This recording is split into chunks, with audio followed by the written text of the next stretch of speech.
selling dope, selling dope. If anybody recognizes this lady, please contact Detective Harold.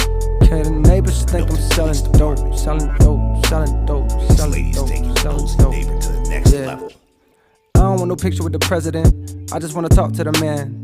Speak for the boys in the bando, and my nigga never walking again. Apologize if I'm hopping again, I know these things happen often, but I'm back on the scene. I was lost in a dream as I write this a teen down in Austin. I've been building me a house back home in the South, ma won't believe what it's costing. And it's fit for a king, right? Or a nigga that can sing and explain all the pain that it cost him. My 16 should've came with a coffin, for the fame and the fortune. Well, maybe not the fortune, but one thing is for sure, that the fame is exhausting. That's why I moved away, I needed privacy, surrounded by the trees in Ivy League. Students that's recruited high